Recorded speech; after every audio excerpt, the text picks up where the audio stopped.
नमस्कार बच्चों, आज की इस वीडियो में हम बात करने वाले हैं, जैसा कि आप सब थंबनेल पर देख चुके हैं, क्लास 12th की हिस्ट्री चैप्टर बुक रीडिंग के बारे में, जो कि कुछ इस प्रकार का इंटरफेस जो है आपको देखने को मिलेगा ओरिजिनल जो बुक होंगे उस पर। तो इस चैप्टर में हम आज बुक रीडिंग करने वाले हैं। जैसा कि आपने देखा, इसमें जो हमारा चैप्टर है वो ईंट मनके तथा अस्थियाँ है। चैप्टर नंबर 1 है। ये जो है हमारा फुल्ली NCERT पैटर्न पर बुक है हमारा ये, जो कि हम बात करने वाले हैं। तो चलिए, आसान भाषा में ये हमारा पार्ट 4 होने वाला वीडियो का। तो बाकी के पार्ट अगर आपने नहीं देखा है तो उसका जो डिस्क्रिप्शन में हमने लिंक पिन कर दिया है, वहाँ से आप देख सकते हैं। अगर आप इस चैप्टर का PDF देखना चाहते हैं तो वो भी हमारे टेलीग्राम पर मिल जाएगा, और उसका जो लिंक है वो मैं आपको डिस्क्रिप्शन में हमेशा की तरह डाल दूंगा। तो ये सभी एग्जाम के लिए UPSC, CSET, PCS और कम्पिटिटिव बोर्ड एग्जाम, BPSC सभी एग्जाम के लिए काफ़ी ज़्यादा इंपॉर्टेंट हो जाते हैं, क्योंकि ये बुक रीडिंग वाली वीडियो है। तो चलिए, वीडियो को ज़्यादा देर न करते हुए स्टार्ट करते हैं। तो दोस्तों, मैं आपको एक बात बता देना चाहता हूं कि हमने जो है यहाँ तक, अब पिछले वीडियो में यानी पार्ट नंबर 3 में हमने यहाँ तक जो है वीडियो को कवर किया था। आज हम बात करने वाले हैं 6 नंबर पॉइंट से, जिसमें कि हम बात करेंगे माल जो है वह प्राप्त करने संबंधी नीतियाँ, यानी माल को प्राप्त करने संबंधी क्या नीतियाँ रही हैं उसके बारे में आज हम बात करने वाले हैं, जिसमें कि माल प्राप्त करने यानी माल जो है वह प्राप्त करने संबंधी नीतियों के बारे में। जैसा कि स्पष्ट है कि शिल्प उत्पादन के लिए कई प्रकार के जो है कच्चे मालों का प्रयोग होता था। हालांकि कुछ जैसे कि मिट्टी स्थानीय स्तर पर उपलब्ध थे, और कुछ अन्य जैसे पत्थर, लकड़ी तथा धातु जलोढ़ मैदान से बाहर के क्षेत्र से मंगवाने पड़ते थे। बैलगाड़ियों के जो मिट्टी से बने जो खिलौने होते थे, उनके प्रतिरूप संकेत हैं। प्रतिरूप जो है इस बात का संकेत है कि यह जो सामान तथा लोगों के लिए एक स्थल मार्गों द्वारा परिवहन का एक महत्वपूर्ण साधन था। तो संभवतः जो है सिंधु तथा इसकी उपनदियों के बगल में बने नदी मार्गों और साथ ही तटीय मार्गों का भी प्रयोग जो है किया जाता था। ठीक है, आगे है 6.1 में उपमहाद्वीप तथा उसके आगे से आने वाले माल, यानी उपमहाद्वीप तथा उसके आगे से आने वाले माल के बारे में इसमें बताया गया, जिसमें कि हड़प्पावासी जो है वह शिल्प उत्पादन हेतु माल प्राप्त करने के लिए कई तरीके को अपनाते थे। उदाहरण के लिए उन्होंने नागेश्वर और बालाकोट में जहां शंख आसानी से उपलब्ध था, वहां पर जो है बस्तियों को स्थापित की, और ऐसे ही कुछ अन्य पुरा स्थल थे। सुदूर अफगानिस्तान में सोतुघई, जो कि अत्यंत कीमती माने जाने वाले रंग हैं, उसके पत्थर जो है वह लाजवर्द मणि के सबसे अच्छे स्रोत के निकट स्थित था, तथा लोथल को जो है वह कार्निलियन, जो कि गुजरात में भरोच और सेलखड़ी दक्षिण राजस्थान तथा उत्तरी गुजरात से, और धातु जो है वह राजस्थान से प्राप्त किया जाता था। इसके स्रोत जो है निकट स्थित मिले हैं, यानी प्राप्त हुए हैं। आगे है कच्चा माल प्राप्त करने के एक अन्य नीति थी राजस्थान के खेतड़ी अंचल तांबे के लिए तथा दक्षिण भारत सोने के लिए जैसे क्षेत्रों में जो है वह अभियान भेजना इनका कार्य था। यानी कि सोने के लिए सामान, तांबे की जो सामान है उन सभी को लाने के लिए जो व्यक्तियों को भेजा जाता था, उनके अभियान के लिए इनको भेजना जो है इनका कार्य था। इन अभियानों के माध्यम से ही जो है स्थानीय समुदायों के साथ जो है हम संपर्क को स्थापित कर पाते थे या किया जाता था। इन इलाकों में यदा कदा मिलने वाली हड़प्पाई वस्तुएं ऐसे संपर्कों की संकेतक हैं, जो कि खेतड़ी क्षेत्र में मिले साक्ष्यों को पुरातत्वविदों ने नागेश्वर तथा जोधपुर संस्कृति का नाम दिया है। इस संस्कृति के विशिष्ट मृदभांड जो है वह हड़प्पाई मृदभांडों से भिन्न है। जहां तांबे की जो वस्तुएं हैं उसकी असाधारण संपदा मिली थी। ऐसा संभव है कि इस क्षेत्र के निवासी जो है वह हड़प्पा सभ्यता के लोगों को तांबा भी भेजा करते होंगे या भेजते थे। बात करें आगे तो इसमें है ईंट मनके तथा अस्थियां वाले चैप्टर के अंदर जो है कुछ इस प्रकार का मैप आपको एक देखने को मिलेगा। जैसा कि मैं आपको इसको जूम आउट करके दिखा देने का प्रयास करता हूं, तो कुछ इस प्रकार का जो है आपको मैप वहां पर देखने को मिलेगा। तो ये जो है यहाँ पर भूमध्य सागर को बताया गया है, यहाँ पर मेसोपोटामिया को बताया गया है, जो कि मेसोपोटामिया सबसे पुरानी सभ्यता मानी जाती है, जो कि लगभग 10,000 साल पुरानी सभ्यता मानी जाती है। उसके बाद यहाँ पर कैस्पियन सागर जो है उसको बताया गया है, यानी अलग अलग जगहों को इसमें जो है डिनोट करके बताया गया है। तो आप इसे जो है वीडियो को पॉज करके आप इसे का स्क्रीनशॉट ले सकते हैं जिससे आप इसको जो आसानी से अच्छे से पढ़ सकें। और नहीं तो आपको जो है इसका मैं पीडीएफ नोट्स जो है मैं आपको प्रोवाइड करवा दूंगा, पीडीएफ में आपको इसका प्रोवाइड करवा दूंगा, जिससे कि आप जो है इसको अपने घर पर भी आसानी से आप पढ़ सकते हैं। आगे हमारा 6.2 में सुदूर क्षेत्रों से संपर्क, सुदूर क्षेत्रों से हमारा क्या संपर्क था, ठीक है। हाल ही में हुई पुरातात्विक खोजें इंगित करती हैं कि तांबा संभवतः अरब और प्रायद्वीपीय के दक्षिण पूर्व छोर पर स्थित ओमान से भी लाया जाता था। क्या लाया जाता था? तो तांबा लाया जाता था। तो बच्चों मेरी बातों को आप ध्यान से सुनिएगा, नहीं तो आप किसी भी एक महत्वपूर्ण पॉइंट को आप छोड़ सकते हैं, यानी कि छूट जाएगा आपका। आगे बढ़ते हैं। रासायनिक विश्लेषण दर्शाते हैं कि ओमानी तांबे तथा हड़प्पाई पुरावस्तुएं दोनों में निकलने के अंश जो है यहाँ पर मिले हैं, जो दोनों के साझा उद्भव की ओर जो है संकेत हमें करते हैं। संपर्क के और भी संकेत मिले हैं। एक विशिष्ट प्रकार के पात्र अर्थात एक बड़ा हड़प्पाई मर्तबान जिसके ऊपर काली मिट्टी की जो है एक मोटी परत चढ़ाई गई थी, वह ओमान जो है स्थलों से मिली है।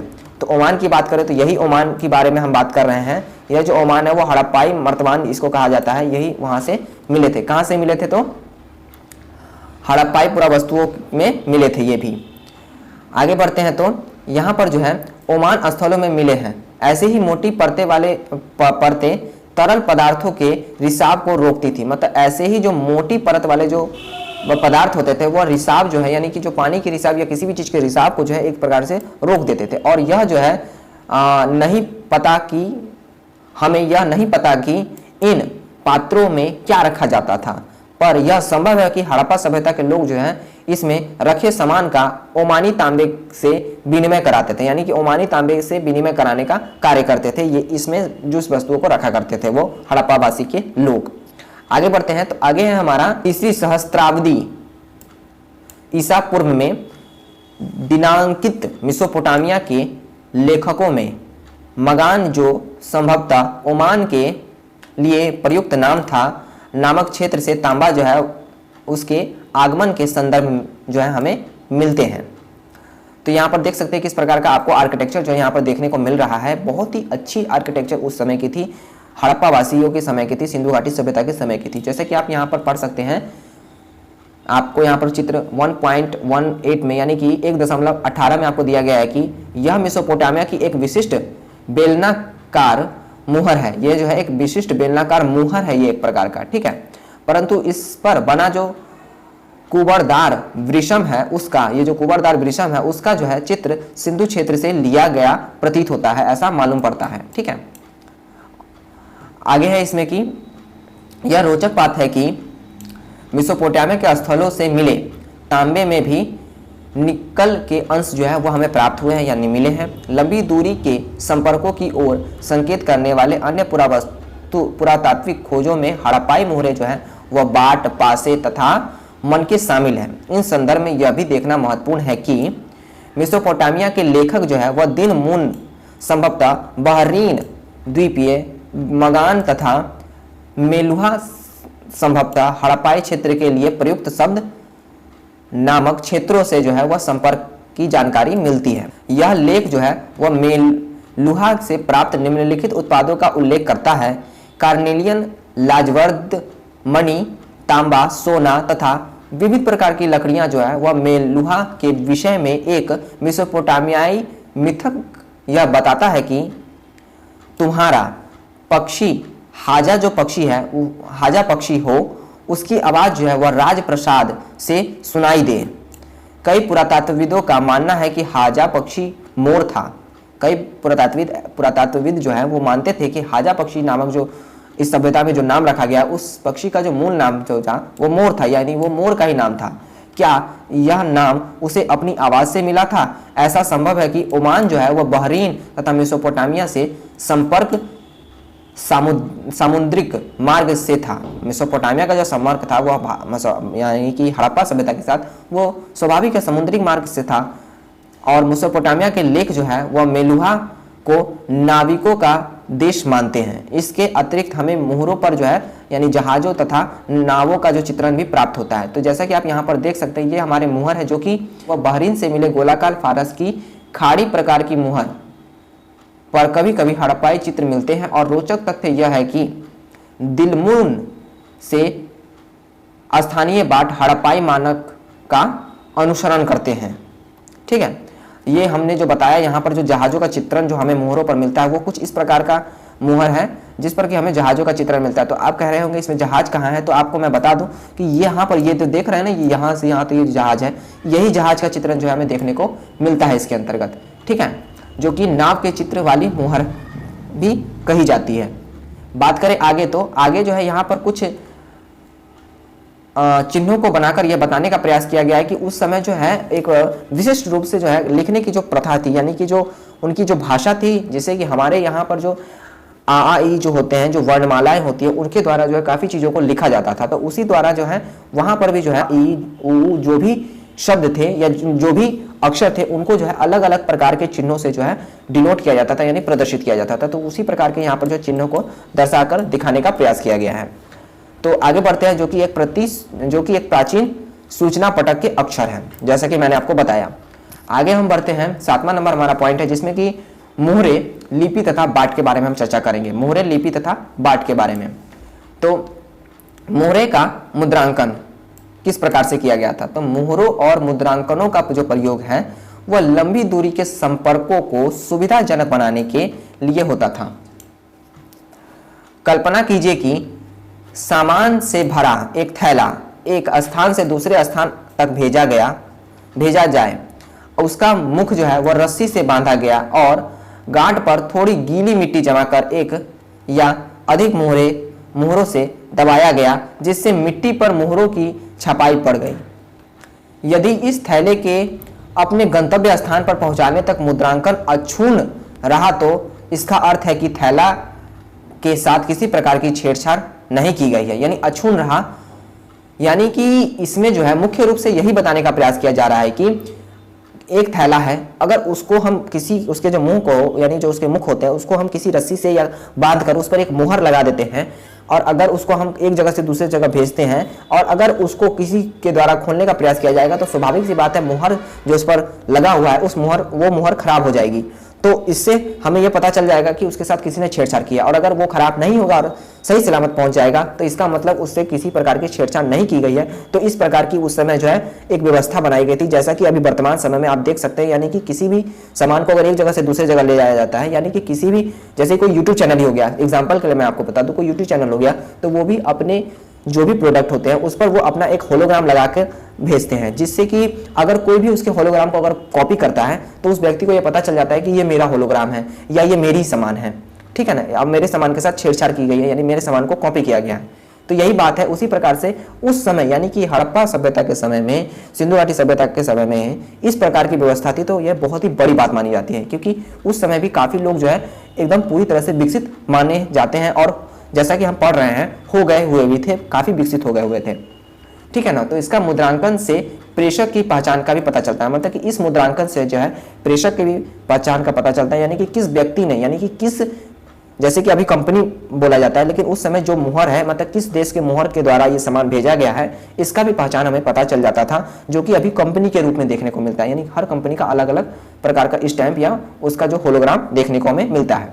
ठीक है, आशा करता हूँ कि मैं आपको अपनी बातों को, यानी कि इसमें जो लिखी गई बातें हैं उसको समझाने में काफ़ी अच्छी तरह से सक्षम हो पा रहा हूं। और अगर आपको किसी भी प्रकार की दिक्कत है तो हमें कमेंट करके बताइए, हम आपको उस दिक्कत को भी दूर करने का पूर्णतः प्रयास करेंगे। आगे बढ़ते हैं हम एक रहस्यमय लिपि की तरफ।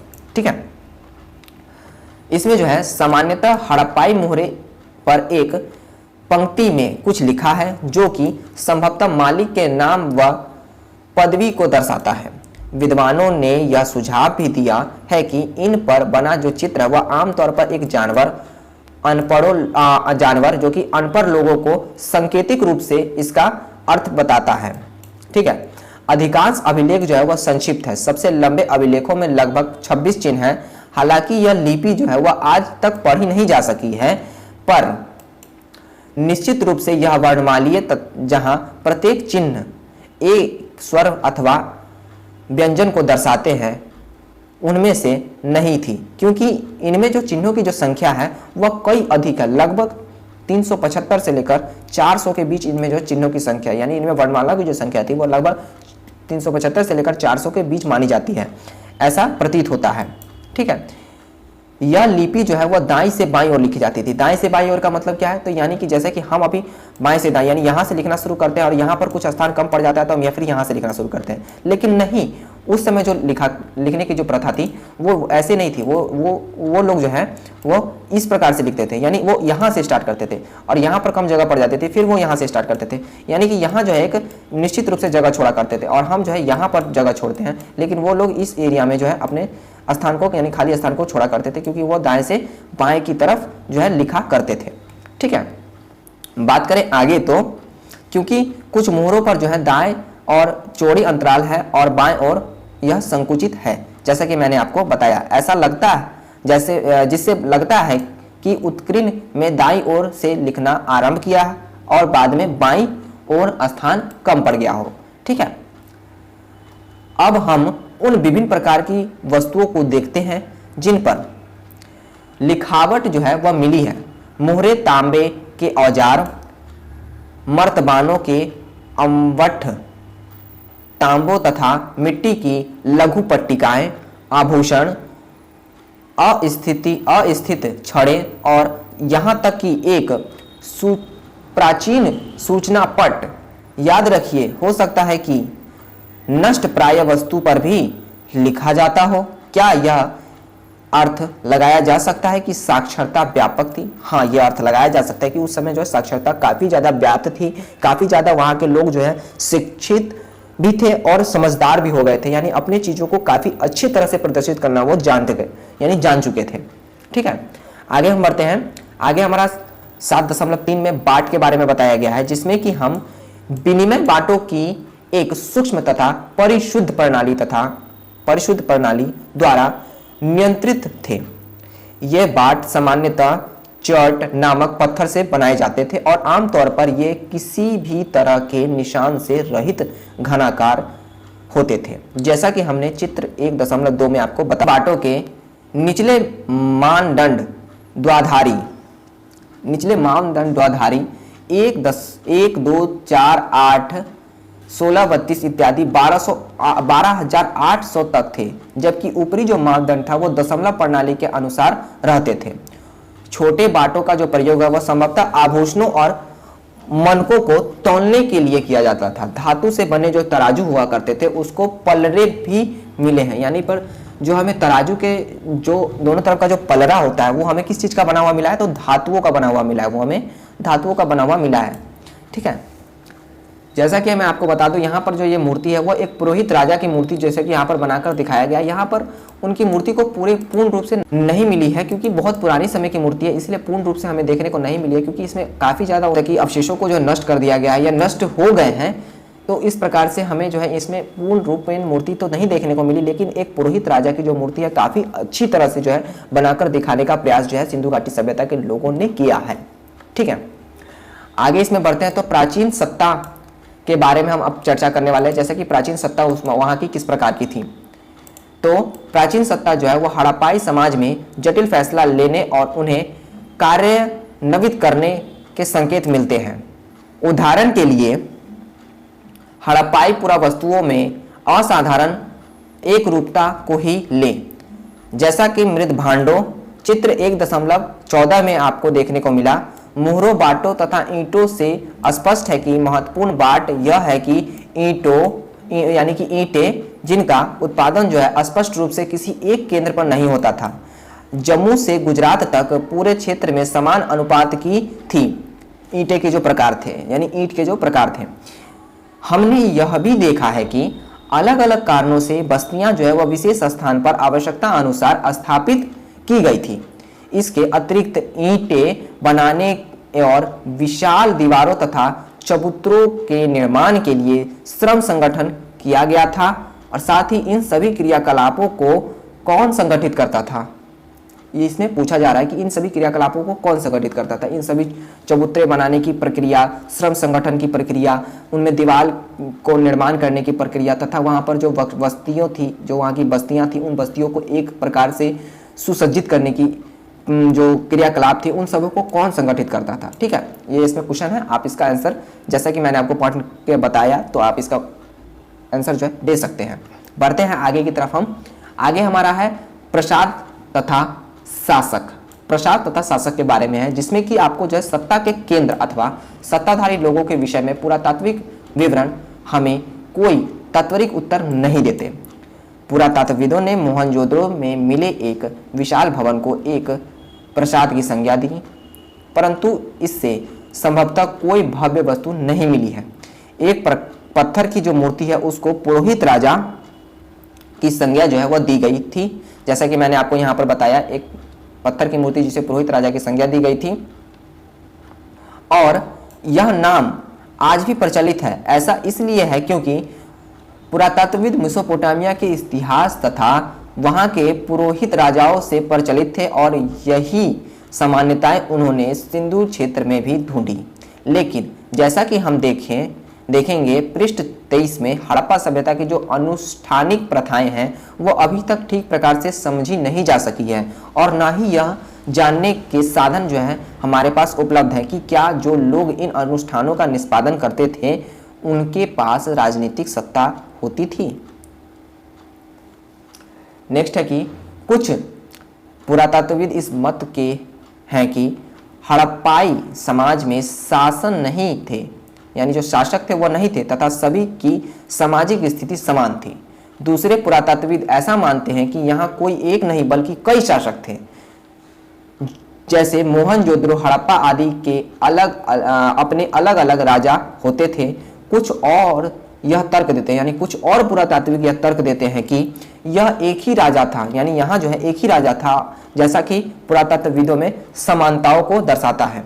समानताओं को जो है नियोजित बस्तियों में साक्ष्यों और ईंटों के आधार में निश्चित अनुपात तथा बस्तियों के कच्चे माल के स्रोत के समीप जो है संस्थापित होने से स्पष्ट होता है। ठीक है, अभी तक की स्थिति में अंतिम परिकल्पना सबसे युक्त संगीत प्रतीत होती है, क्योंकि यह जो है कदाचित संभव नहीं लगता कि पूरे के पूरे समुदाय द्वारा इकट्ठे ऐसे जटिल निर्णय लिए तथा कार्यान्वित किए होंगे, ये ऐसा नहीं लगता है। ठीक है, यानी कि इसमें जो है अनेक प्रकार के विद्वानों का अलग अलग मत जो है हमें देखने को मिलता है। तो मैं आपको बता दूं बच्चों कि हमने आपको ये चौथे पार्ट में यहाँ तक आपको मैंने कंप्लीट करवाया। आगे की वीडियो में जो है हड़प्पा सभ्यता से संबंधित जो है सभ्यता का अंत किस प्रकार से हुआ इसके बारे में जो हम चर्चा करेंगे नेक्स्ट पार्ट में, क्योंकि चैप्टर जो है वो काफी लंबी है, जिसको कि मैं छोटे छोटे पार्ट में आपको बढ़ाने का प्रयास कर रहा हूँ, जिससे कि आप कभी बोर जो है ना हो, यानी कि बोरियत यानी कि महसूस ना करें। इसी कारण से मैं आपको छोटे छोटे पार्टों में जो है वीडियो प्रोवाइड कर रहा हूं। मिलते हैं हम इसी चैप्टर के अगले पार्ट में, अगले एपिसोड में। तब तक के लिए खुश रहिए। जय हिंद।